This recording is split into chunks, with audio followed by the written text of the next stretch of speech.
Balapur gangster mental Riyaz హత్య కేసులో సంచలన విషయాలు వెలుగులోకి వచ్చింది. 6 హత్య కేసుల్లో మృతుడు రియాజ్కు ప్రమేయం ఉందని పోలీసులు గుర్తించారు. కాంచనాబాగ్ పోలీస్ స్టేషన్లో రియాజ్పై 2004లోనే రౌడీషీట్ పలు సెక్షన్ల కింద కేసులు నమోదైనట్లు తెలిపారు. 2013లో గ్యాంగ్స్టర్ అయూబ్ ఖాన్ బామ్మర్ది ఫిజల్ అనే రౌడీషీటర్ను హతమార్చిన కేసులో రియాజ్ ప్రమేయం ఉండడంతోనే రియాజ్పై కాల్పులు జరిపారని పోలీసులు భావిస్తున్నారు. నిన్న రాత్రి రౌడీషీటర్ చాకు నజీర్తో కలిసి బాలాపూర్ సప్తగిరి బార్లో రియాజ్ మద్యం సేవించినట్లు నిర్ధారించారు. అనంతరం ఆర్సీఐ రోడ్డు వద్దకు రాగానే ప్రత్యర్థులు రియాజ్పై కాల్పులు జరిపినట్లు గుర్తించారు. రియాజ్పై 3 రౌండ్లు కాల్పులు జరిపి తలపై రాడ్లతో దాడి చేసి హత్య చేసినట్లు నిర్ధారణకు వచ్చారు. 3 అనుమానితులను పోలీసులు అదుపులోకి తీసుకొని విచారణ చేపట్టారు. ఇదంతా సరే, మరి నిన్న రాత్రి రౌడీషీటర్కు చాకు నజీర్తో కలిసి రియాజ్ మద్యం సేవించినట్లు తెలిసిందే. అయితే రియాజ్పై ప్రత్యర్థులు కాల్పులు జరుపుతున్నప్పుడు చాకు నజీర్ ఏమైనట్టు అన్నది క్వశ్చన్ మార్క్గా మిగిలిపోయింది అని అనుమానం వ్యక్తం చేస్తున్నారు పోలీసులు. రాత్రి 10 గంటలకు చాకు నజీర్తో రియాజ్ ఉన్నట్లు ప్రత్యర్థులు ఎలా తెలిసింది? రౌడీ షీటర్ చాకు నజీర్తో మృతుడు రియాజ్ మధ్య గొడవలు ఉన్నట్లు సమాచారం. రియాజ్తో చాకు నజీర్కు గొడవలు ఉన్న తనతో స్నేహంగా ఎందుకు ఉన్నాడు? అయితే ఫజల్ అనే రౌడీ షీటర్ మర్డర్ కేసులో మృతుడు రియాజ్ A5గా నిందితుడిగా ఉన్నట్లు సమాచారం. ఫజల్ అనే రౌడీ షీటర్ హత్య వల్లే నజీర్ గ్యాంగ్ రియాజ్ను టార్గెట్గా చేసి హత్య చేసినట్లు అనుమానం వ్యక్తం చేస్తున్నారు. ఇది పాత కక్షలుగా అనుమానిస్తున్నారు పోలీసులు. రియాజ్ను చంపింది నజీర్ గ్యాంగ్గా అనుమానం వ్యక్తం చేస్తున్నారు. పూర్తి ఆధారాలు ఇంకా తెలియాలని అన్నారు. అనుమానితులను 3 అదుపులోకి తీసుకున్న పోలీసులు మరి చాకు నజీర్ను ఎందుకు అదుపులోకి తీసుకోలేదు? రియాజ్ను చంపుతున్నప్పుడు నజీర్ అక్కడి నుంచి పారిపోయాడా? పోలీసులు అదుపులో తీసుకున్న ఆ 3లో చాకు నజీర్ ఉన్నాడా? కొందరు అనుమానం వ్యక్తం చేస్తున్నారు. మరి ఈ కేసుపై వివిధ కోణాల్లో పోలీసులు దర్యాప్తు చేస్తున్నారు. అయితే మనం ఇప్పటి వరకు కూడా రియాజ్ గారు రౌడీ షీటర్ అంటూ కొన్ని వార్తలు వచ్చాయి, అది వింటూ ఉన్నాము. కానీ ఇక్కడ అసలు నిజమే, అసలు నిజమేంటి, అసలు ఏం జరిగింది ఆయన గురించి చెప్పడానికి ఇక్కడ స్థానికులు ఉన్నారు. సో తన్ని తన కళ్ళతో చూసి 15 సంవత్సరాలుగా తనతో కలిసి ఉన్న వ్యక్తులు మనతో పాటు ఉన్నారు. మరి వాళ్ళ మాటల్లోనే తెలుసుకునే ప్రయత్నం చేద్దాం. నమస్తే అండి, మీ పేరు? నా పేరు రామ్ అండి. ఏం చెప్తారు? ఇప్పుడు బయట అందరూ కూడా ఎవరైతే రౌడీ షీటర్లు చంపారు, దుండగులు కొంతమంది రౌడీ షీటర్నే చంపారంటూ కొన్ని వార్తలు అయితే వస్తున్నాయి. రియాజ్ గారు గతంలో ఏం చేసేవారు? మీకు తెలిసిన నిజమేంటి? మేడం, ఇది నాకు చాలా బాధాకరమైన విషయం మేడం. రౌడీ షీటర్ అంటే ఎవరికి చంపండి? ఏమైనా ప్రూఫ్ ఉందా? ఏమైనా ప్రూఫ్ ఉంటే చూపించమని చెప్పండి. ఇప్పుడు చూపిస్తే NTV, TV9, TV5, V6 rowdy షీటర్ని చంపేసిర్రు. ఆ గొడవలు ఈ గొడవలు ఆయన కామన్ లైఫ్ జీవిస్తుండు. ఎంత కామన్ లైఫ్ అంటే నేను ఇదే ఏరియాలో ఉండి నేను 22 ఇయర్స్ నుంచి ఉంటున్నాను. నేను నా కళ్ళ ముందు అయితే ఎవరికేమో హానికరం చేయలే. హానికరం చేసి మన కంప్లైంట్ ఉందా ఏరియాలో? చెప్పండి, మీరే చెప్పండి. కానీ ఇలాంటి మీడియాలు వాళ్ళ TRP రేటింగ్ కోసం ఎందుకు ఇట్లా ఫోకస్ అవుతారు వాళ్ళు? ఒక రౌడీ షీటర్ ఉరికిచ్చి కొట్టించిర్రు బుల్లెట్. అవును, పాత కక్షలు ఏమైనా ఉండని, కానీ 15 ఇయర్స్ బ్యాక్ ఉండొచ్చు. ఆయన వాళ్ళ ఫాదర్ చనిపోయారు. బాకర్ బాయ్ అనే చాలా మంచి వ్యక్తి, అందరికి తెలుసు. వాళ్ళ అమ్మ కూడా కొంచెం చిన్న పిల్లలు వచ్చిన తాయితా కట్టే చాలా మందికి సేవ చేసిన ఫ్యామిలీ వాళ్ళది. కానీ ఇది చాలా బాధాకరం. ఎందుకంటే ఆయనకు రౌడీ షీటర్ అని ఫోకస్ చేస్తూ చూడు, ఇది చాలా బాధాకరం. రౌడీ షీటర్ వేరే వాళ్ళు ఉండొచ్చు, ఆయన రౌడీ షీటర్ అనే వ్యక్తే కాదు. రౌడీ షీటర్ ఎంత కామన్ లైఫ్ జీవిస్తుందంటే ఆయన ఎవరితో కలిసి రౌడీ షీటర్ ఉంటే 2-3 వెనకలు వేసుకొని తిరుగుతారు. ఎవరైనా బైక్ పైన ఒక్కనే వస్తుండు. నేను చెప్తున్నా, ఇప్పుడు ప్రతి ఒక్క మీడియా చెప్తున్నా, ఇట్లాంటి తప్పుడు ప్రచారం చేయొద్దు. ఒక రౌడీ షీటర్ అనే పేరు ఎందుకు బయటకు వచ్చింది? ఎందుకు అందరూ అలా అంటున్నారు? మేడం, ఇప్పుడు ఆయన ఇంతకుముందు ఏమైనా చేయొచ్చు. ఒక రౌడీ షీటర్ అయినా సరే ఆయన ప్రజలకు కలిసిపోయిండు. ఇప్పుడు మనం ఎగ్జాంపుల్ తీసుకోవాల్సింది ఏంటంటే, ఇప్పుడు ఉన్న కాంగ్రెస్ గవర్నమెంట్లో సీతక్క ఉంది. ఒకప్పుడు నెక్స్ట్లో ఉండే, ఇప్పుడు ప్రజా జీవితంలో కూడా మంత్రిగా ఉండలేదు. ఇప్పుడు ఆయన ప్రజా జీవితంలో వచ్చి 15 ఇయర్స్ నుంచి ఆయన ఏ పని చేస్తలేడు. కానీ అనవసరమైన మీడియాలో వచ్చి అనవసరంగా ఆయనకు రౌడీ షీటర్ అని హైలైట్ చేసి వాళ్ళ ఎలా ఉండేది అంటే నార్మల్గా మీకు తెలిసినంత వరకు చాలా బ్రహ్మాండంగా చాలా బ్రహ్మాండంగా హీరో ఆయన ఇక్కడ కాలనీ వచ్చే హీరో, అందరికి హీరో ఆయన. మేడం ఇక్కడ కాలనీ వచ్చే ఆయన హీరో అంతే. హిందూ, ఆయన ఒక ముస్లిం. మా దగ్గర ఆయన ముస్లిం హిందూ అనే భేదాలు ఉండవు. ఆయన అంత మంచితనం ఎవ్వరు ఇప్పుడు సత్యం అల్లా కూడా ఇప్పుడు మనకు సత్యం ఉంది. ఆయనంత మంచి గుణం ఎవరికి ఉండదు మేడం. ఆయన రౌడీ షీటర్ అంటే ఒక్కనే ఎందుకు తిరుగుతాడు? దీన్ని వాళ్ళ తమ్ముడు, వాళ్ళ అన్న అంతే, ఆయన దేవుళ్ళు అంతే. మాతోటి ఒక దేవుళ్ళగా మా ఎంబడి తిరుగుతుండే. హిందూ, ముస్లిం, క్రిస్టియన్ మాకేం అవసరం ఉండదు. దోస్తాన్లా బరాబర్ తిరుగుతుండే, అందరం కలిసిమెలిసి. కానీ ఈ సంఘటన చాలా బాధాకరం. చాలా బాధాకరం. చాలా నేను షాక్ అయిపోయినా మేడం. ఒక్క విషయం బాధాకరం మేడం. ఇప్పుడు ఈ మీడియా వాళ్ళని చూడు, వీళ్ళు చెత్త మీడియాను, వీళ్ళకి ఏమనాలో అర్థమవుతలేదు. కానీ వీళ్ళ ఛానల్ హైలైట్ అవ్వాలని ఏం చేస్తారో నాకు తెలియదు. కానీ వాళ్ళు రౌడీ షీటర్, ఆయన చంపిండు 2013 ఎక్కడ, 11 ఎక్కడ, ఇప్పుడు చంపడం ఏంది? ఆయన పళ్ళ వ్యాపారమే కాకుండా ఇంకేమైనా వ్యాపారాలు చేసేవాళ్ళు.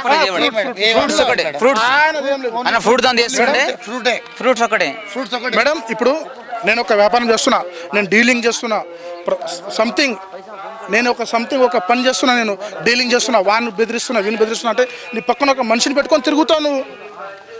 వాడు అన్న రియాజ్ భాయ్, మా అన్న, ఆయన ఎప్పుడు సింగిల్గానే తిరుగుతాడు. ఆయనకు అవసరమా? ఏమైనా ఎప్పుడైనా చాకు తీసుకుని ఎవరైనా భయపెట్టించిన ఏమైనా ఆధారాలు ఉన్నాయా మీ దగ్గర? అనవసరమైన చెత్త మీడియాలు మొత్తం మాట్లాడనీకి ఉందా చెప్పండి. ఏమైనా ప్రూఫ్ ఉంటే చెప్పండి. ఎవరికైనా భయపెట్టించిందా, లేకపోతే ఎవరైనా మర్డర్ చేసిందా? వీడియోలు, ఎక్స్క్లూజివ్ వీడియోల మీద ఏమైనా ఉన్నాయా?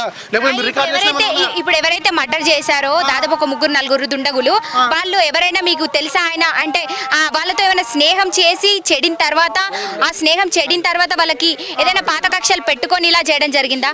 తనకి సంబంధించినటువంటి స్నేహితులు బయట ఎవరున్నారు? ఎవరి మీద అనుమానం ఉందా మీకు? అనుమానం లేదు మేడం. ఈ ఏరియాలో ఆయన ఒక ఎలా అంటే మట్టిలో మాణిక్యం అంటారు చూడు. ఇప్పుడు ఆయన ఒకప్పుడు మట్టిలోకి బతికి ఉండొచ్చు. కాకపోతే ఇప్పుడు ఉన్న ఆయన ఫ్రెండ్షిప్ చూడండి, ఏమైనా చూడండి.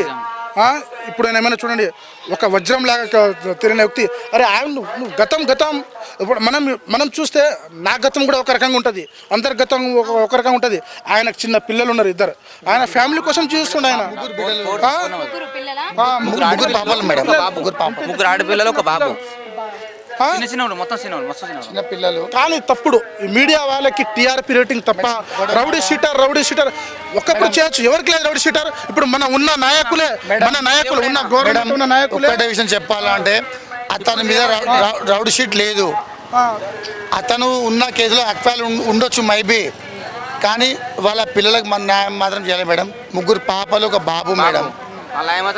ఈ సంఘటన ఏం జరిగిందో వాళ్ళ పైన కఠిన చర్యలు తీసుకోవాలి. అది మేడం. చెప్పారు పోలీసులు మీకు ఇచ్చిన వాళ్ళ ఇన్వెస్టిగేషన్ లో పోలీసులు మీకు ఏం చెప్పారు? మాకు ఇంటిమేషన్ లేదు మేడం. మేము మా ఫ్రెండ్స్ చనిపోయినా వచ్చిన మేడం. మాకు ఇంటిమేషన్ లేదు మేడం. తర్వాత ఎవరు చంపారు, ఎవరు ఏంటి, వాళ్ళని పట్టుకున్నారా లేదా మీకు? పాత కక్షలు ఇప్పుడు పాత కక్షలు ఇప్పుడు ఎందుకు గుర్తుకొస్తాయి? ఇది ఏదో కావాల్సి చేయాల్సిన పని. ఎవరో పాత కక్షలు ఎవరికి ఉంటాయి? 20 సంవత్సరాల ముందు చేసినావు నువ్వు, ఇప్పుడు ఎవరుంటారు? అనవసరంగా తెలియని దుండగులే చేశారా? అసలు దేనికోసం చంపాల్సిన అవసరం ఏమొచ్చింది? పాత కక్షలు అని చెప్తాం. మేము కూడా న్యూస్లో విన్నాం మేడం. మాకు ఎలాంటి సమాచారం లేదు. న్యూస్లో చూసి వచ్చినాం వీడికి. TV9, NTV ఇవి ఉన్నాయి చూడు. పేరుకి పెద్ద మీడియాలు కానీ ఫాల్తు ప్రచారం. రౌడీ షీటర్ వాన్ చంపిండు, అది చేసిండు అని అనవసరమైన ప్రచారం. ఇది అనవసరమైన ప్రచారం. కానీ ఆయన కామన్ లైఫ్ జీవిస్తుండు, చాలా మంచి వ్యక్తి మేడం. లాస్ట్ అండ్ ఫైనల్ ఒక మాట చెప్పాలి నేను. ఏంటంటే ఇప్పుడు మేడం, ఇప్పుడు ఏమైనా మనం ఇల్లీగల్ వర్క్ ఏమైనా చేస్తే మేడం, అంత కామన్గా అంత ఫ్రీగా ఎవరు తిరగారు మేడం. అదే బైక్ వేసుకొని సింపుల్గా కామన్గా ఎవరు రారు. ఆయన సింగిల్గా తిరుగుతుండంటే ఆయన ఎవరితో కక్షలు లేవు. మరి దీనిపైన ఏమైనా దర్యాప్తు ఉంటే మీరు చెప్పండి. కానీ మొత్తం ఫాల్తూ మీడియా ఉన్నాయి చూడు. నువ్వు అంటే రౌడీ షీటర్, అవును ఉండొచ్చు. ఆయన రౌడీ షీటర్ వదిలేసి ఇప్పుడు వాళ్ళ డాడీ చనిపోయినప్పటి నుంచి కామన్గా చూస్తుండే ఆయన.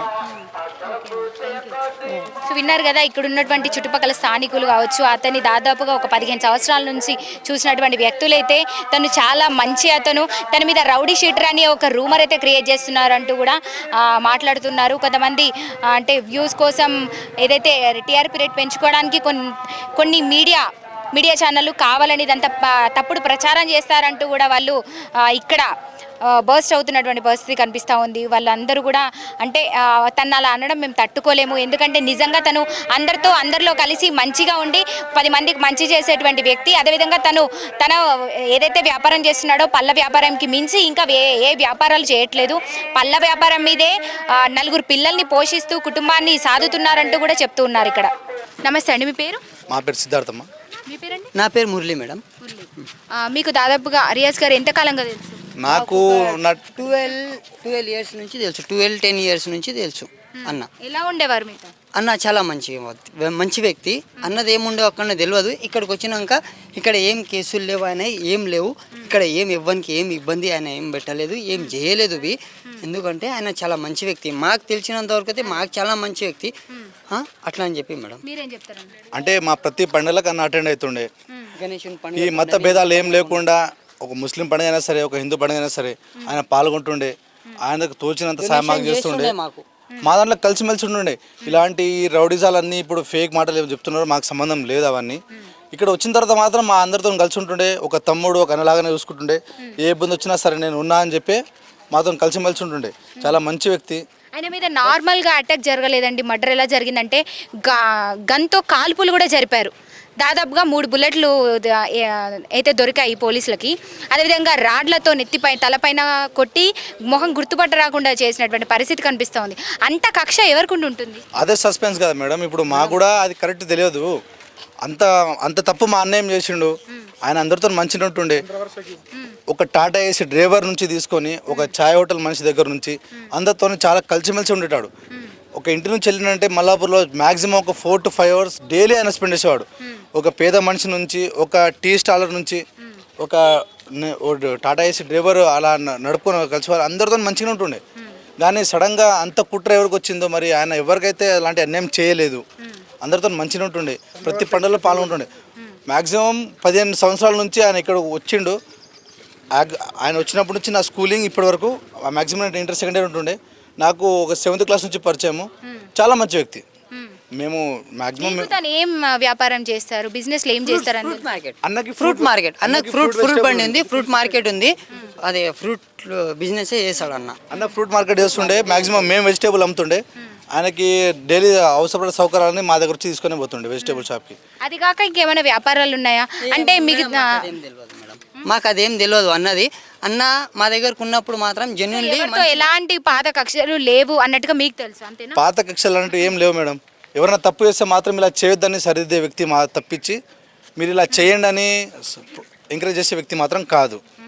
ఇన్ కేస్ సరౌండింగ్లో మొత్తం అడుక్కోండి మేడం. మీరు సరౌండింగ్ మొత్తం అడుక్కోరు. ఎన్ని బస్తీలు ఉన్నాయి అన్ని బస్తీలలో అడుక్కొని ఆయన మీద ఏమన్నా కేసులు ఉన్నాయని ఏం కేసులు. ఎందుకంటే ఆయన ఎవరి దగ్గరికి పోడు, ఏం చేయడు.